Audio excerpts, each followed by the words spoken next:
Welcome to Huff Goes to the Movies. My name is Eric Huffman II. Most people call me Huff, and some people know that I love going to the movies. 1001 is written and directed by Rockwell, and it was the recipient of the Grand Jury Prize at the 2023 Sundance Film Festival. The film stars Teyana Taylor as Inez, a young woman from Harlem who, after being released from prison, attempts to gain custody of her son Terri and raise him in Harlem as a single mother. And the film essentially chronicles Terry's life from the time that he's about 6 or 7 all the way until he is about to turn 18 years old.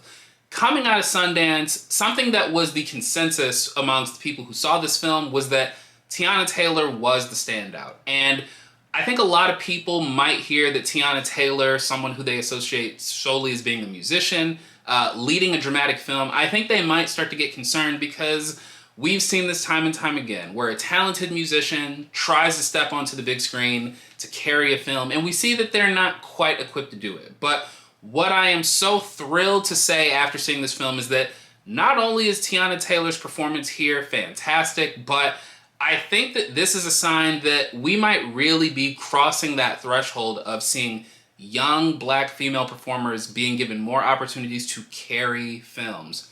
Earlier this year, I reviewed the film Missing, which was a spinoff of Searching, starring Storm Reid. And in that review, I was saying that I was so impressed with the fact that Storm Reid was able to carry that film essentially by herself, and that I hope that it opens the door for her to get more leading roles in the future. She had been doing her thing for a while. She was in A Wrinkle in Time a few years ago, but that film didn't really find an audience, and since then, she's been doing sort of smaller supporting roles and making good impressions there. But to see her in Missing and to see her carry that film, I thought, oh, this might be her turning that corner.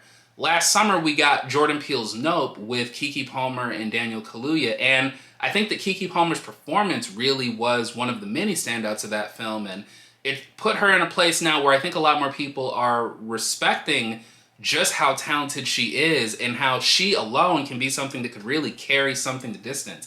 And I mentioned some other performers in that review for Missing, but to bring it back to 1001, I was wildly impressed with what Teyana Taylor was able to do here. And it's not just that she carries the movie damn near effortlessly, it's the fact that at every occasion that this film calls for, she is able to perfectly hit the notes that the story is demanding of her. We don't just get to see her be engaging in her confrontations with other people, but we get to see these confrontations with her son at various points in his life. And the way that Teyana Taylor is able to engage with these actors of various ages, because as her son grows older, they have different actors portraying him, I just love how she is able to bring something different depending on the actor that she is sort of on screen with. We get to see her be funny. We get to see her be vulnerable. We get to see her make mistakes. And I love the fact that this film portrays Inez as human. Yes, we're rooting for her. Yes, we're invested. But we also get to see her make some mistakes that, really do make her seem like an actual human being, like an actual real person. And I love how she carries this. She's able to bring it in the dialogue-heavy scenes. She's able to bring it with just expressions on her face. And I just love the energy that she brings here. Now, some people might look at this role as one that is not far removed from Teyana Taylor's real-life experience. Yes, she is from Harlem, and yes, she is someone who does like to bring a lot of personality. As you can see this in her interviews, but that's different from being able to embody a character. And what she does here is embody this character. I was really just floored all the way through. And outside of her performance, I think that everything around her works really well too.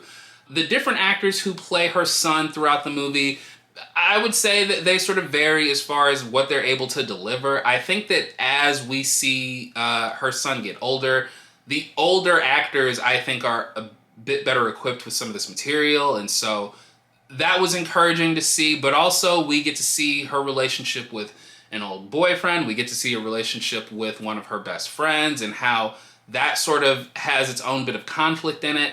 Really, everything here just sort of works. And while the plot of the film can sometimes feel a bit episodic as far as what moment in Inez and Terry's lives we're specifically focusing on, I just think that the sheer emotion that is sort of woven into this, especially through Teyana Taylor's performance, it really makes it an engaging watch no matter what the moment is. And I love the use of different aerial shots of New York City throughout the years. The film sort of starts in the early 90s and we carry it through to the early 2000s. And all of those things continue to make this really engaging. And so while the film may not always have the most straightforward focus narrative as far as like, okay, where are we going from here?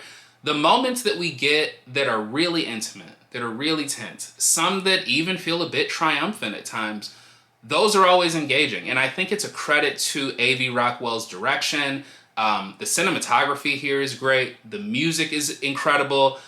This just really does feel like something that was so heartfelt, something that was very personal. And I think that this is the type of film that maybe people will see the trailer and it may not be the thing that they rush to the theater to see, but I really do think that the heart that is in this film is something that could make this have a bit more universal appeal. And I can understand why this film won the Grand Jury Prize at Sundance. It may not be super flashy, it may not be super quirky or have all the technical aspects of some of the bigger films that we'll get later this year, but it's a real film because it's about people. It has heart, it has emotion, it has joy, it's got pain, it's got some tragedy in there without saying too much. And I was just blown away, and I am so excited to see what Teyana Taylor can do from here, because if you're someone who has followed her as a musician and seen some of her interviews, you know that she has personality for days, and she is someone who is sort of naturally charismatic, someone who exudes a lot of energy. And so if she's able to carry a dramatic film like this, I would love to see what she could do in a broad comedy. I'd be interested to see what she could do in some more genre-specific things like action or sci-fi or horror. And once again, like I said with my review of Missing, when it came to Storm Reed's performance, it's just a really exciting time. It's a really exciting time to want to continue to support young Black female performers. And hopefully Teyana Taylor, who is already famous like before this movie, hopefully this is opening doors for her, because I think that she has a bright future ahead of her as an actor, and I will definitely make it a point to support whatever she does next. If I had to give 1001 a rating, I would probably give it a 4 out of 5 stars. But that is just me. Guys, have you seen 1001? What other films from the Sundance Film Festival are you looking forward to? Join me in the comments and let me know. If you like this video, give it a thumbs up. That always helps. And if you haven't already, subscribe to the channel and hit the bell icon. That way you can stay up to date on everything that I've got going on here. Once again, my name is Eric Huffman II. Most people call me Huff. Stay sweaty, my friends. I will see you at the movies. Peace.